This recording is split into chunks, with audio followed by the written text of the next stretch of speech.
Alors, je me pose une question et je vous la pose à vous aussi. Pourquoi est-ce que beaucoup de personnes restent moyennes tout au long de leur vie? Vous pouvez me répondre à cette question? Alors je vous envoie comme ça un commentaire. Vous savez pourquoi beaucoup de personnes souffrent? Pourquoi est-ce que beaucoup de personnes subissent tout au long de leur vie? C'est parce qu'on veut rester dans sa zone de confort. On ne veut pas prendre des risques. Vous savez, il y a deux façons de réfléchir ici. Les riches, ils ont une façon de réfléchir. Les pauvres ont une autre façon de réfléchir. Vous savez quoi? Tout ça vient de l'intérieur. Je dis bien de l'intérieur. Le pauvre ici, là, qui est moyen, il a sa voiture, il a sa maison, et bon, il part en vacances. Ah, ça me suffit comme ça.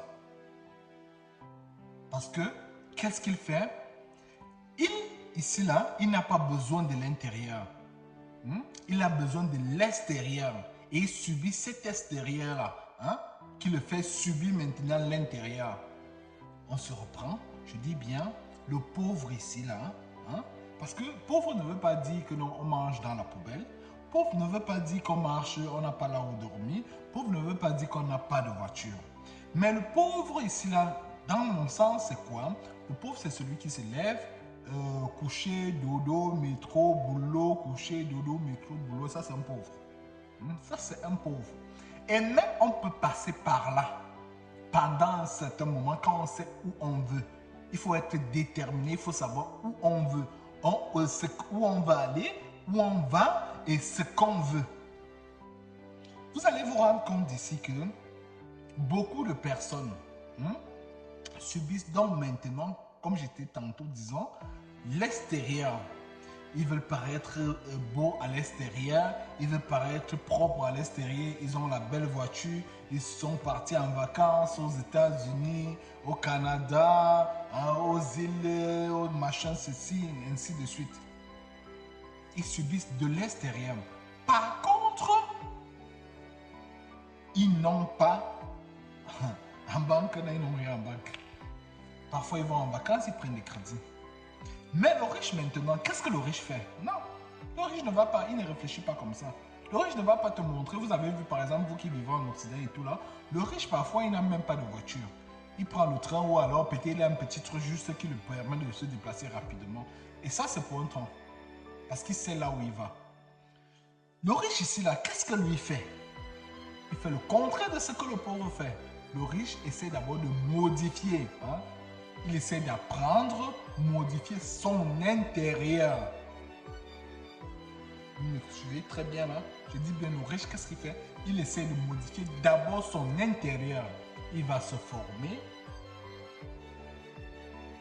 Il va modifier sa façon de penser qui vient du cœur ici. Il aura des objectifs ici qui viennent du cœur ici. Il aura des pensées et des objectifs qu'il va atteindre après un certain moment. Il se détermine un certain temps que je dois atteindre cet objectif-là. Vous voyez un peu? Ça veut dire quoi? C'est maintenant cet intérieur-là qui va modifier l'extérieur. Quand il décide maintenant de s'acheter une belle voiture, quand il décide de s'acheter par exemple des maisons, quand il décide maintenant d'aller en vacances, parce qu'il a déjà modifié l'intérieur. Et beaucoup de personnes vont mal parce que cet intérieur-là n'arrive même pas, même dans nos relations, dans nos familles, on n'arrive pas à modifier d'abord l'intérieur-là. Parce que toute la richesse ici, parfois, la richesse ici se définit dans plusieurs endroits.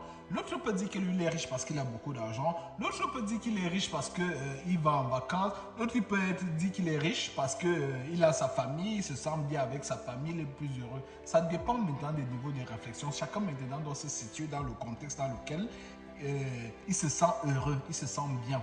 Même dans le cadre de la famille, vous allez vous rendre compte qu'il y a des gens qui sont toujours aigris, qui lancent toujours des mauvaises paroles. Les gens, ils sont toujours fâchés, tu ne sais pas pourquoi, parce qu'ils ont d'abord un problème à l'intérieur. Parce que tout le travail, tout le bien-être qu'on peut faire sur soi, c'est d'abord l'intérieur. Je dis bien l'intérieur. Si tu réussis à travailler bien ton intérieur, tu seras heureux. Tu ne vas pas en vouloir aux gens. Pourquoi? Parce qu'il y a des gens ici, là, quand par exemple il a besoin d'argent, il veut de l'aide de quelqu'un, la personne ne t'apporte pas de cette aide-là, tu commences à en vouloir cette personne-là. C'est l'extérieur, ça c'est les habitudes des pauvres comme ça là. Il en veut à son frère, à sa soeur, parce qu'il n'a pas prêté son argent. Mais est-ce qu'il est obligé de te prêter? Lui-même, il a ses problèmes, il doit résoudre ses problèmes. Il n'est pas obligé de te prêter son argent. Hein? Ça, c'est quelqu'un qui subit de l'extérieur. C'est pour ça que je dis, quand tu as déjà compris ça, que l'intérieur, là, hein, c'est toi-même qui es la force de tout. C'est toi-même qui peux changer ta vie. C'est toi-même qui peux tout faire. Personne ne doit ce que les gens peuvent t'apporter de l'extérieur doit être un bonus en fait. Mais c'est toi qui fait tout le travail, c'est toi le maître de ta vie. Hein? Ça vient de l'intérieur ici là. Tu n'auras pas les problèmes avec les gens. Et beaucoup de personnes s'attendent, beaucoup de gens, ils sont frustrés parce que telle personne ne m'a pas aidé, telle personne ne m'a pas mené ceci, telle personne ne m'a pas donné ce cadeau-là. Non, vous ne devez rien attendre de personne. Moi, je vous parle de moi-même. Moi, je n'attends rien de personne. Hein? Quand quelqu'un m'aide dans ma vie ou m'apporte un soutien, même pas l'aide, ça, reprenons ça bien. Je dis quand quelqu'un m'apporte un soutien quelque part, c'est un bonus dans ce que je fais déjà. Je fais d'abord tout de moi-même. Après maintenant, ce qu'il apporte chez moi, c'est un bonus. C'est ce que je voulais vous faire comprendre ici, que essayez d'avoir la mentalité des riches. Riche ici, comme je l'ai déterminé, ou alors je l'ai défini auparavant, là, que ça dépend dans le contexte dans lequel tu te situes. Si c'est la richesse dans la famille, si c'est la richesse dans le matériel, si c'est la richesse avec les relations, ça dépend dans le contexte où tu te situes. Mais je dis bien, la base ici, c'est d'abord l'intérieur, de travailler l'intérieur comme le riche. Ne subissez pas l'extérieur, non. Hein, comme d'autres, les pauvres là. Hein. Lui, il travaille d'abord l'extérieur avant de venir travailler l'intérieur. Et l'intérieur maintenant subit maintenant. Non, c'est le contraire du riche. Tu travailles d'abord l'intérieur et maintenant l'extérieur suit après. Donc, c'est le petit message que je voulais vous dire. Et quand vous allez le faire, vous allez me dire. Ceux qui ont compris ce que j'ai dit là, alors dites-le comme ça en commentaire. Comment est-ce que vous parvenez à définir tout ça là, et comment est-ce que vous parvenez à vous en sortir en travaillant votre intérieur et pour que l'extérieur, vous ne subissez pas l'extérieur. Ok? Bon, prenez soin de vous. Ciao.